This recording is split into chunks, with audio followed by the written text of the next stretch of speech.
Hello students, Seema बख्शीज my बोली classes इस YouTube channel पर आपका स्वागत है। दोस्तों, आज हम 10th स्टैंडर्ड के कंपोजिट हिंदी का एक लेसन देखने वाले हैं। इसका नाम है खोया हुआ आदमी। ये जो लेसन है बहुत ही इंटरेस्टिंग है। ये जो बहुत ज़्यादा इंटरेस्टिंग है और बहुत ही अलग प्रकार की कहानी इसमें बताई गई है और आप बहुत एंजॉय करोगे। तो लेकिन दोस्तों, इसी तरह की हिंदी की अगर आपको वीडियोस देखना, हिंदी ही नहीं सभी सब्जेक्ट की अगर आपको वीडियोस देखना है तो ये सीमा बख्शीज माय बोली क्लासेस, ये जो चैनल है यूट्यूब का, इसे प्लीज़ सब्सक्राइब कीजिए ताकि आपको इस तरह के वीडियो आगे भी जब भी मैं अपलोड करूँगा तो आपको उसका नोटिफिकेशन तुरंत मिलता है। आज हम लोग देखने वाले कंपोजिट हिंदी 10th स्टैंडर्ड का ये लेसन खोया हुआ आदमी। ठीक है, अब इसको लिखा है सुशांत सुप्रिया। अब सुशांत सुप्रिया का जन्म जो है वो 1968 में हुआ पटना में। पटना है बिहार में।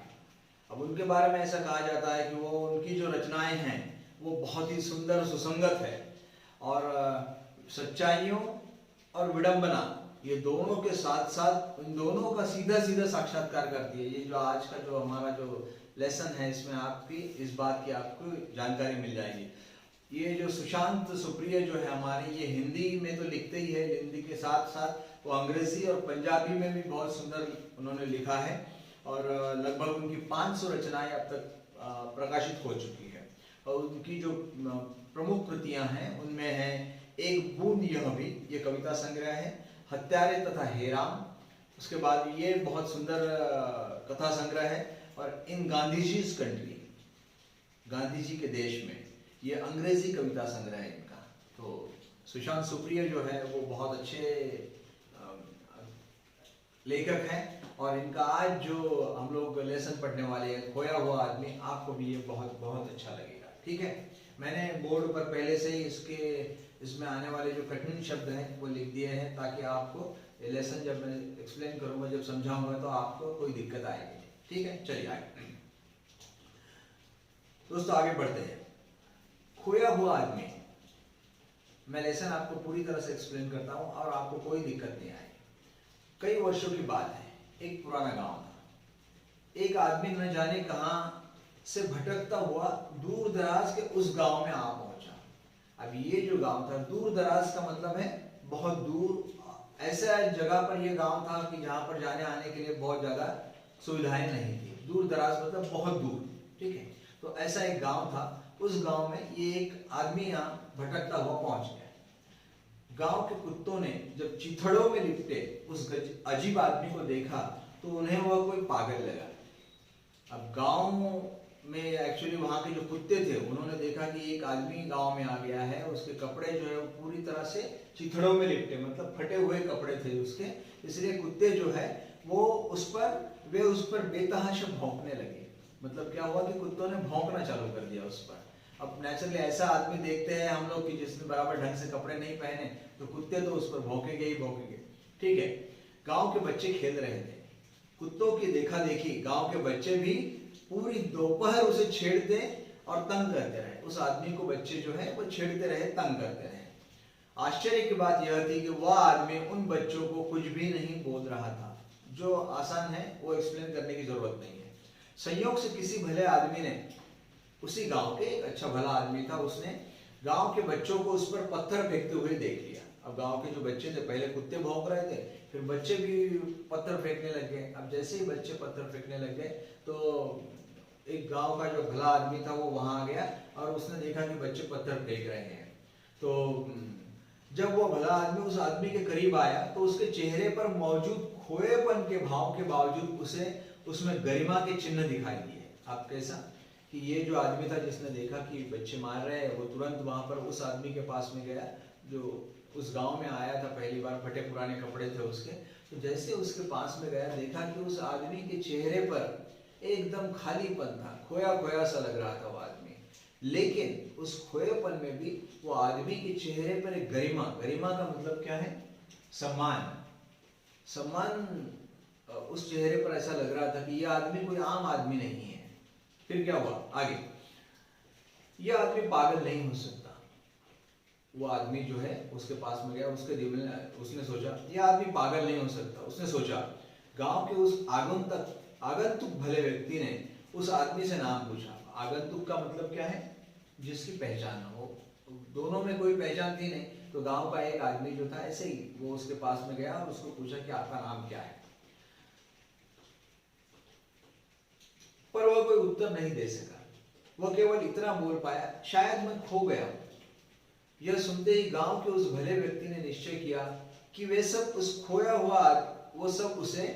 खोया हुआ आदमी कहकर बुलाएंगे। इसलिए ये लेसन का अपने क्या नाम है? खोया हुआ आदमी। उसे सब लोग खोया हुआ आदमी ही कहने लगे। ठीक है, खोया हुआ आदमी इतना खोया था कि उसकी पूरी स्मृति का लोप हो चुका था। उसकी स्मृति का मतलब क्या है? यादें। और लोप हो चुका था का मतलब है अस्त हो गया था, मतलब उसे कुछ भी याद नहीं आ रहा था। इस तरह से वो खो गया था। ठीक है, न उसे अपनी जाति पता थी, न अपना धर्म, लेकिन अपने खोएपन में भी उसमें परिचित जैसा कुछ था जो उसे अपना सा बना रहा था। उसे न अपनी जात मालूम थी, न धर्म मालूम था, लेकिन फिर भी उसमें ऐसी कोई बात थी कि जिससे गांव के लोगों को वो अपना सा लगने लग गया। अरे ये खोया हुआ आदमी तो बेहद अपना सा लगता है।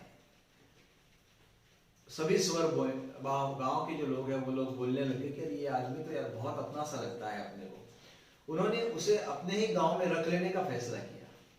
ठीक है, वह आदमी भी उस गांव में रहने के लिए तैयार हो गया। खोए हुए आदमी की आवाज बहुत मधुर थी। अब देखो उस खोए हुए आदमी में कितनी सारी खासियतें थी, ये अभी धीरे धीरे आपको पता चलेगा। उसकी आवाज बहुत मधुर थी। कभी कभी वो अपनी सुरीली आवाज में कोई पुराना गीत गाता था। उस गांव की गाय भैंसे उसके गीत की स्वर लहरियों से मंत्र मुग्ध होकर ज्यादा दूध देने लग गई। क्या बात है, बहुत अच्छी बात है।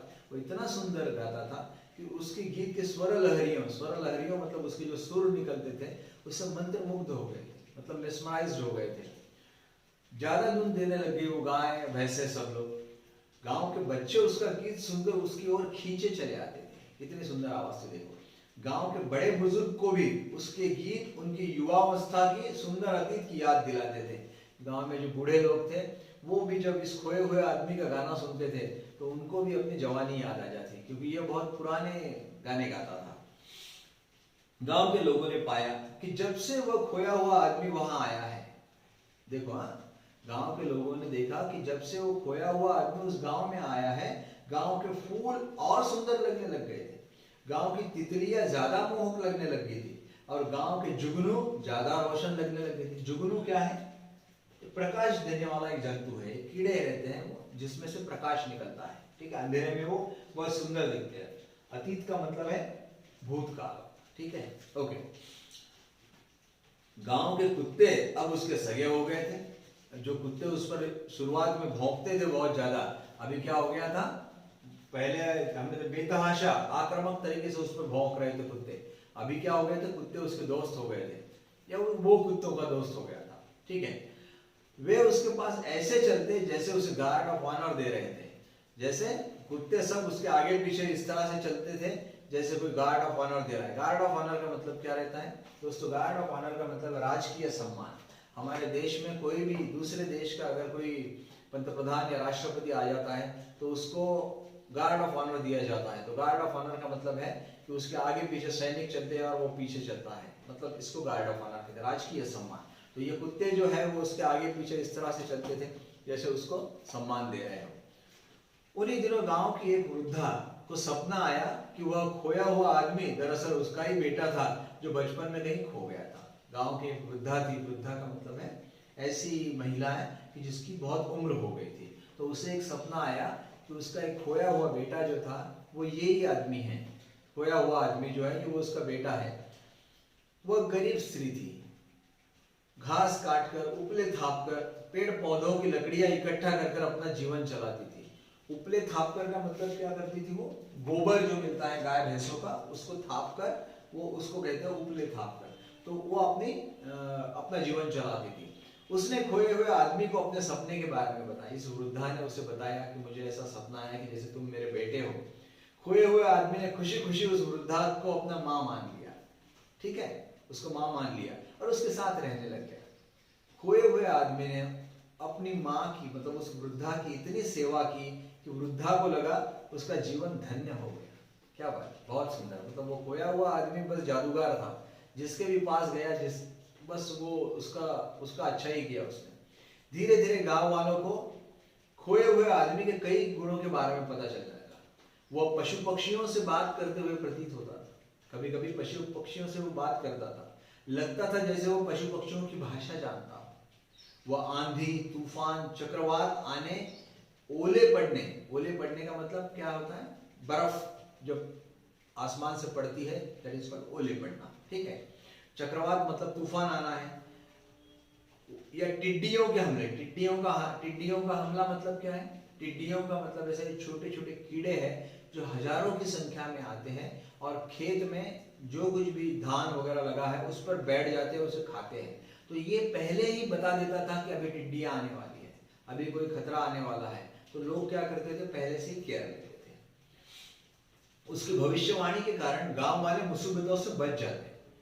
जब एक बार गांव में सूखे की स्थिति उत्पन्न हो गई, देखो सूखे की स्थिति मतलब जब गांव में एकदम अकाल पड़ गया। अकाल का मतलब खाने पीने को कुछ नहीं था।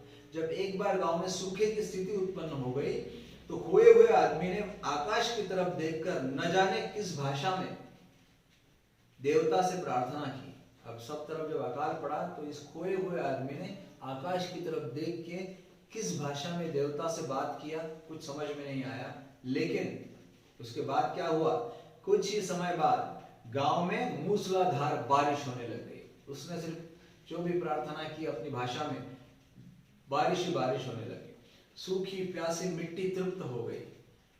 बच्चे बड़े सभी इस झमाझम बारिश में भीगने का भरपूर आनंद लेने लगे। उस दिन से खोया हुआ आदमी गांव में सबसे चहेता हो गया, क्योंकि उसके एक रिक्वेस्ट पर बारिश गिर गई, गांव का अकाल दूर हो गया, बस सब लोग खुश हो गए। और वो खोया हुआ आदमी जो था उसको गांव में सब लोग अब चाहने लगे।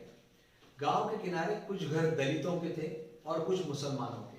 गांव के बाउंड्री पे, वहां पर क्या था, किनारे पे कुछ दलितों के घर थे, कुछ मुसलमानों के। गांव की कुछ जाति के लोग उनसे अलग रहते थे। गांव में क्या होता था कि दलितों और मुसलमानों से कुछ एक पर्टिकुलर सेक्टर के लोग, जो संप्रदाय के लोग हैं, वो अलग अलग रहते थे। खोए हुए आदमी ने क्या किया, खोए हुए आदमी ने दलितों और मुसलमानों से भी मित्रता कर ली। मुसलमानों से भी मित्रता किया उसने और दलितों से भी मित्रता की। वो दैनिक कामों में उनकी मदद कर देता था। दैनिक मतलब रोज के जो उनके काम थे उनमें उसको वो मदद करता था। उनके कर्तव्य समझाता, उनके क्या काम है वो भी समझाता था। उन्हें अपने अधिकार के बारे में भी बताता कि आपको क्या अधिकार है, ये अधिकार है, आपको ये सब चीजें मिलने को होना, ऐसा वो बताने लग गया। देखते ही देखते गांव के दलित अपने हक की मांग करने लगे। देखते उसके समझाने पर क्या हो गया, गांव के जो दलित लोग हैं वो भी अपने हक की मांग करने लगे कि हमें ये चाहिए। उधर गांव के बड़े बूढ़ों पर भी खोए हुए आदमी के समझाने का असर हुआ। अब ये खोए हुए आदमी ने सिर्फ दलित और मुसलमानों से बात नहीं किया, उसने गांव के जो बड़े बूढ़े लोग थे उनसे भी बात किया कि ये आप दलितों और मुसलमानों के साथ जो कर रहे हो वो गलत कर रहे हो। अब देखो धीरे धीरे दलितों का शोषण बंद हो गया। अब ये लोग जो तो गांव में, उन्होंने भी बोला कि हाँ हमारी गलती हो रही है, हम दलितों का शोषण अभी नहीं करेंगे। इससे क्या हो गया, आपसी भाईचारा बढ़ने लग गया। भाईचारा का मतलब है एक दूसरे के साथ में भाई भाई की तरह रहना, उसको कहते हैं भाईचारा बढ़ने लग गया। पहले बहुत दुश्मनी थी, अभी देखो गांव के सभी जाति धर्म के लोग, हिंदू और मुसलमान मिलकर ईद और होली दिवाली मनाने लगे।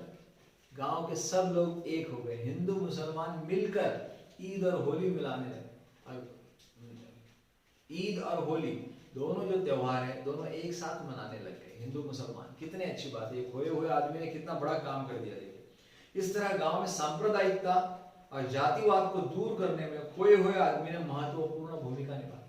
अब खोए हुए आदमी ने क्या किया है, इस तरह से गांव में जो सांप्रदायिकता थी, अलग अलग संप्रदाय के लोग जो रहते थे वो अपने आप में बोलते नहीं मेरा ये संप्रदाय है, मेरा ये संप्रदाय है, इस तरह से अलग अलग रहते थे। तो इसने क्या किया, सांप्रदायिकता पूरी खत्म कर दिया, जातिवाद पूरा खत्म कर दिया और सब लोग प्यार से एक दूसरे के साथ भाईचारे से रहने लग गए। ये बहुत अच्छी बात है। यदि कोई विवाद भी होता तो वो बैठकर आपस में निपटा लेते, यानी कोई किसी से झगड़ा वगड़ा भी हो गया तो सभी लोग बैठते थे और उस पर सॉल्यूशन निकालते थे।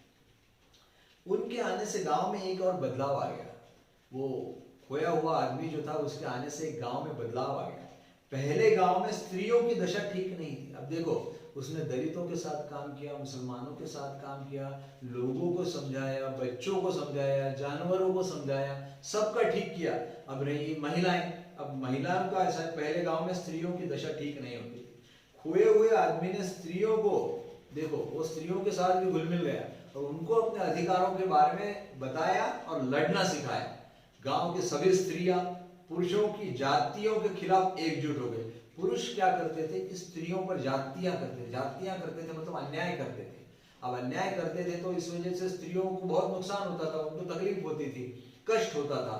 तो इसने क्या किया, स्त्रियों को बोला कि ये आप सहन मत कीजिए, आप खड़े रहिए, अन्याय के खिलाफ खड़े रहिए। ये उसने उनको, स्त्रियों को सिखाया। इससे क्या हो गया, खोए हुए आदमी के समझाने का असर भी हुआ। धीरे धीरे स्त्रियों के विरुद्ध अत्याचार समाप्त हो गए। देखो खोए हुए आदमी ने क्या कर दिया, क्या कमाल है। उन्हें भी सम्मान मिलने लग गया, स्त्रियों को भी सम्मान मिलने लग गया और वे भी बड़ों की बातों को महत्व देने लगे और वो भी धीरे धीरे सबको बराबर समझने लग गए। वो सबको, अब उनसे कोई बड़े बात करते तो उसको वो समझ लेते थे। अब झगड़ा वगड़ा नहीं करते थे, बड़े भी झगड़े नहीं करते थे, उनके साथ में अन्याय नहीं करते थे और स्त्रियां भी अभी एकदम अच्छी तरह से रहने लगे क्योंकि उनको सम्मान मिलने लगे। इस गांव से करीबी कस्बे की दूरी 3 दिन की थी। ये गांव जो था, इससे दूसरा जो गांव था करीबी कस्बा, करीबी कस्बा का मतलब ऐसा होता है लोगों के रहने की जगह। लोगों के रहने की जगह जो थी वो 3 किलोमीटर दूर थी वहां से। गांव में खेती की जमीन तो थी पर कभी अच्छा बीज नहीं मिलता तो कभी खाद नहीं मिलती, बराबर। लोग वहां पर ज्यादा लोग खेती करते थे, कभी वहां बीज नहीं मिलता था, कभी खाद नहीं मिलती थी। खोए हुए आदमी ने गांव वालों को प्रेरित किया। देखो वो क्या क्या कर रहा है खोया हुआ आदमी, कि वे गांव में अच्छे बीज और जैविक खाद की दुकान खोल दी। उसने इसी गांव के लोगों को बोला कि बाहर से जाके क्यों कुछ लाएंगे, यहाँ पर ही हम लोग दुकान खोलते हैं। किस चीज की, अच्छे बीज और जैविक खाद। खाद मतलब जिसको हम बोलते हैं कि अगर आप चाहते हैं कि आपका क्रॉप बहुत अच्छी तरह से आए तो उस पर खाद देना पड़ता है, तो वो खाद बाहर से लाना पड़ता था। अब ये बोले कि खाद की दुकानें भी यहीं खोल दो, कितनी अच्छी बात हो जाएगी। वो खुद लोगों के खेत में मेहनत करता था, वो सिर्फ बोलता नहीं था, वो लोगों के खेत में जाकर मेहनत भी करता था, खेती बाड़ी में उनकी मदद करता था। गांव वाले भी खूब परिश्रम करने लगे। अब उसके देखा देखिए गांव वालों ने देखा ये आदमी ने सब सही बताया, वे भी बहुत अच्छा अच्छा परिश्रम करने लगे ताकत से। उसकी मदद गांव वालों के लिए खुशहाली लेके आई। अब सब लोग मेहनत करने लगे तो खुशी खुशी गांव में जो वातावरण है वो बहुत सुंदर हो गया। खुशहाली का मतलब है हर तरफ खुशी ही खुशी।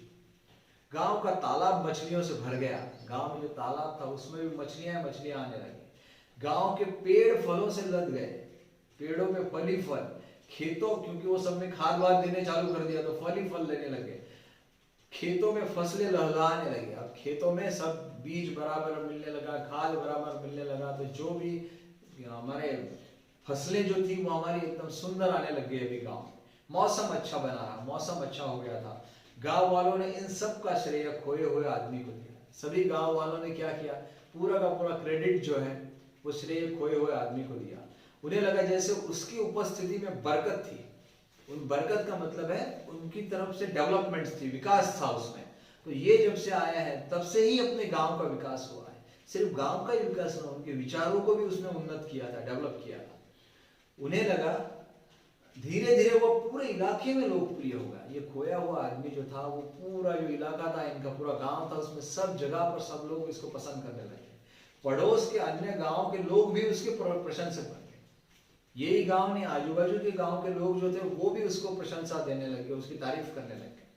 शुरू शुरू में कुछ लोग उसे प्रश्नवाचक निगाहों से देखते थे, पर खोए हुए आदमी का चेहरा इतना विश्वसनीय और उसका व्यवहार इतना सरल और सहज था कि धीरे धीरे उसके आलोचक भी उसके प्रशंसकों में बदल गया। अब वो इतना अच्छा, इतना सादा था कि पहले पहले उसको उसके आलोचक का मतलब क्या है, टीका करने वाले, उसको जो बुरा भला कहने वाले लोग थे वो भी धीरे धीरे अब उसकी तारीफ करने लगे क्योंकि वो इतना सीधा और सरल था। लोगों को लगता था कि उसके पास कोई जादुई शक्ति है जिससे वो आसानी से समस्याओं के हल ढूंढ लेता है। हालांकि खोए हुए आदमी ने हमेशा इस बात का खंडन किया। लोगों को लगता था कि इसके पास कोई जादू है, लेकिन खोए हुए आदमी ने कहा मेरे पास कोई जादू नहीं है, वह हर सफलता को गांव वालों के कठिन परिश्रम का कारण बताता। वो क्या बोलता था कि गांव में इतने सारे जो अच्छे अच्छे बदल हुए हैं, इस सब का कारण आपका परिश्रम करना है, आपकी मेहनत, आपने मेहनत किया इसलिए गांव में इतने सारे चेंजेस हुए हैं। वो लोगों से कहता, आप सबके पास भी शक्तियां हैं, वही शक्तियां हैं जो मेरे पास में। खुद को पहचानो, अपने आप को पहचानो, आप में भी वही शक्तियां हैं। अपनी ऊर्जा को रचनात्मक और सकारात्मक काम में लगाओ। अपनी ऊर्जा मतलब अपनी जो एनर्जी है, एनर्जी को सकारात्मक कार्य में लगाओ, अच्छी पॉजिटिव काम करो उससे, ठीक है। जुड़ो और जोड़ो, एक साथ मिलकर रहो और अच्छा काम करो, उससे ही आपकी तरक्की होगी। इस तरह खोए हुए आदमी ने इलाके के लोगों में नया विश्वास भर दिया, लोगों का नया जोश और नया उत्साह आ गया। आप देखो, ये खोए हुए आदमी ने क्या किया, इस तरह से लोगों को जोड़ दिया, उनके विचार बदल दिए। इससे एक हो गया कि पूरे इलाके में नया उत्साह और उमंग लोगों में भरने लग गई। पर अंत में वह दिन भी आ पहुंचा, लेकिन बाद में एक और दिन भी आया। वो दिन आ गया, एक रात मौसम बेहद खराब हो गया। एक रात मौसम बेहद खराब हो गया। बादलों की भीषण गड़गड़ाहट के साथ आकाश में बिजली गड़गड़ाने लगी। उस दिन मतलब गांव में क्या हो गया, ऊपर बादल बहुत कड़कड़ाने लग गए, बिजलियां गिरने लग गई। तभी कई सूर्यों के चौंधिया कर देने वाले प्रकाश ने रात में दिन का भ्रम उत्पन्न कर दिया। उसी समय रात में बहुत सारे सूर्य एक साथ अगर चमकने लग गए तो कितना बड़ा प्रकाश हो जाता है। उतना बड़ा प्रकाश रात में एकदम हो गया उस दिन। किसी को समझ में नहीं आया कि ये क्या हो गया। फिर वज्रपात जैसे भयावह गड़गड़ाहट के साथ गांव में कहीं बिजली गिरी और बहुत बड़ा आवाज आया, और बाद उसके साथ में बिजली गांव पे गिर गई। कहीं तो भी कहीं किसी को कहाँ गिरी मालूम नहीं पड़ा। लोग अपनी सांसों की धुकधुकी के बीच अपने अपने घरों में दुबके हुए थे। अब इतना वातावरण खराब था कि लोग क्या कर रहे थे, अपने घर में बैठ गए थे। धुकधुकी के बीच मतलब सांसों की धुकधुकी मतलब सांस धीरे धीरे धीरे धीरे चल रही थी। अपने अपने घरों में दुबके हुए थे। दुबके हुए थे मतलब क्या, छुप के बैठे हुए। सारी रात मौसम बौराया रहा। इसी तरह सारी रात मौसम जो है वो खराब रहा। लोगों का कहना था कि उस रात गंधक के तेज गंध पूरे गांव में फैल गई थी और मकानों की खिड़कियों और दरवाजों की झुर्रियों में से घुसकर वो सभी घरों में समा गई। गंधक, फॉस्फोरस जिसको बोलते हैं अपने इंग्लिश में, उसकी जो स्मेल है वो पूरे गांव में फैल गई थी और सभी दरवाजे खिड़कियों में से अंदर घुसकर घरों में घुस गई थी। बाद में पता चला, मतलब सुबह पता चला कि शहर के कारखानों से गैस रिसाव एवं विस्फोट का दुष्परिणाम था। बाजू में जो शहर था, उस शहर में एक कारखाना था। उस कारखाने में क्या हुआ था, गैस लीकेज हुआ था। रिसाव का मतलब गैस, रिसाव मतलब गैस फैलने लग गई थी हर तरफ, तो इससे लीकेज हो गया था और एक बहुत बड़ा स्फोट हुआ था, विस्फोट हुआ था। उसकी वजह से ये सब प्रॉब्लम आई थी। सुबह जब मौसम साफ हुआ तब गांव वालों ने पाया कि वह खोया हुआ आदमी अब उनके बीच नहीं है, वो गायब हो चुका था। अब ये खोया हुआ आदमी सुबह जब ये सब उठे तो वो था ही नहीं, वहां गायब था। गांव वालों ने उसे बहुत ढूंढा पर उसका पता नहीं चला। न जाने उसे जमीन निगल गई थी या आसमान खा गया था। जमीन वो कहीं दिख ही नहीं रहा था, न नीचे न ऊपर न इधर न उधर। सब लोगों ने बहुत तकलीफ किया देखने के लिए। उसकी तलाश में आसपास के गांव में भी गए, सभी लोग खाली हाथ लौटे। किसी को लगा कि वो अपने यहाँ से निकलकर किसी और गांव में चला गया होगा, इसलिए वो लोग उधर भी चले गए। गांव की गलियां उसके बिना सूनी लगने लगी। अब क्या हो गया देखो, गांव की जो गलियां थी वो अब खोए हुए आदमी नहीं था तो वो सूनी सूनी लगने लगी। पशु पक्षी उसके बिना उदास हो गए। अब क्या हो गया था, उसने पशु पक्षी सबसे अपनी दोस्ती कर लिया था। कुत्ते उत्ते उसके दोस्त हो गए थे, वो तो उसको गाड़ और प्रणर देते थे। गांव के बच्चे उसके बिना बेचैन लगे। अब उसने सबसे अपना नाता जोड़ लिया था। गांव के कुत्तों की आंखों में भी आंसू थे, तो उसके कुत्ते तो इतने दोस्त हो गए थे, क्या देखते, उनकी आंखों में आंसू आ गए कि ये हमारा दोस्त गया कहाँ। अचानक दुखी गांव वालों ने खोए हुए आदमी की याद में उसकी एक मूर्ति बनाकर गांव के बीचों बीच स्थापित करी। तो लोगों ने क्या किया, उसकी बहुत याद आने लग गई। अब वो तो नहीं आया तो गांव के बीचों बीच उसकी एक मूर्ति स्थापित कर दी। पंचायत की सभी बैठकें अब इस मूर्ति के पास हुआ करती थी। पंचायत की जितनी भी बैठकें होती थी उस मूर्ति के पास में हुआ करती। गांव वालों ने प्रण लिया कि उस खोए हुए आदमी के दिखाए हुए मार्ग पर चलेंगे। उसने इतना सारी चीजें, इतनी सारी बातें को समझाया था, तो इसलिए वो जो आदमी था उसने जो मार्ग दिखाया उसी पर हम लोग चलेंगे, ऐसा गांव वालों ने डिसाइड कर लिया। आज भी यदि आप उस गांव में जाएंगे, आज भी आप उस गांव में जाएंगे तो आपको उस खोए हुए आदमी के वहां स्थापित मूर्ति देख पाएंगे। आज भी अगर हम लोग उस गांव में जाते हैं तो उस खोए हुए आदमी की मूर्ति वहां आप देख सकते हैं। लेकिन आपको असली बात बताना तो मैं भूल ही गया। देखिए लेखक का कहना क्या है कि मैं आपको असली बात तो बताना ही भूल गया। कौन सी असली बात है? खोए हुए आदमी के गायब हो जाने के कुछ समय बाद, खोया हुआ आदमी अब गायब हो गया, उसके बाद में जनगणना अधिकारी जनगणना का काम इस गांव करने के लिए पहुंचे। तो जनगणना क्या है? जनगणना अधिकारी मतलब लोक संख्या गिनने वाले सरकारी अधिकारी। लोगों, कितने लोग रहते हैं एक गांव में, एक शहर में, एक स्टेट में, ऐसे गिनने वाले जो लोग हैं उनको जनगणना अधिकारी कहते हैं। तो जनगणना अधिकारी वो आते हैं, पूछते हैं कि आपका नाम क्या है, आपकी जात क्या है, आपका धर्म क्या है, ऐसा आपसे पूछते हैं और आपकी इंफॉर्मेशन जो है वो एक साथ रखते हैं और लेके जाते हैं। अब जब ये जनगणना अधिकारी गांव में पहुंचे तो किसी को भी न अपनी जाति याद थी, न अपना धर्म याद था। धर्म और जाति के बारे में उनकी स्मृतियां उस खोए हुए आदमी के साथ जैसे सदा के लिए खो गई थी।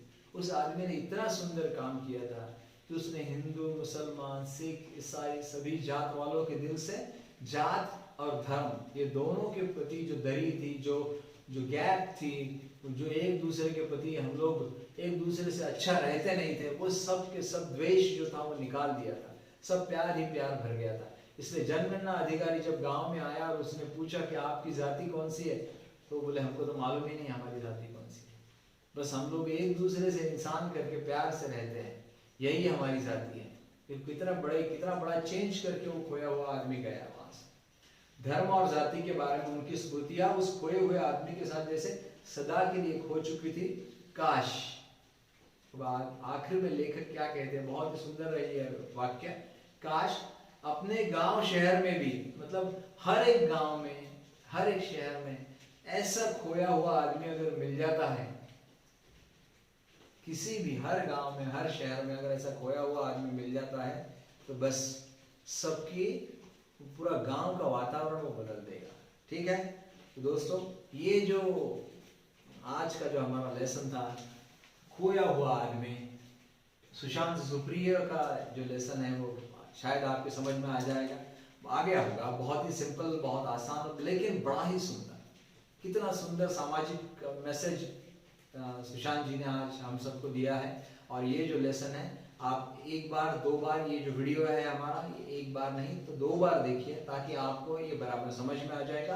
और उसके बाद में इसके भरोसे आप अपने आंसर सॉल्व करने की कोशिश कीजिए, वर्कबुक सॉल्व करने की कोशिश कीजिए। दोस्तों, ये सीमा बख्शीश माय बोली चैनल है, माय बोली क्लास की चैनल है। और ये आप वीडियो देखने के बाद में अगर आपको पसंद आ गई होगी तो आप इसे ज़रूर सब्सक्राइब कीजिएगा, ताकि आगे के मेरे जो लेसन्स हैं वो मैं आपको इसी तरह से पढ़ाता रहूँगा और उसके नोटिफिकेशंस आपको मिलते रहेंगे। ठीक है? Thank you very much.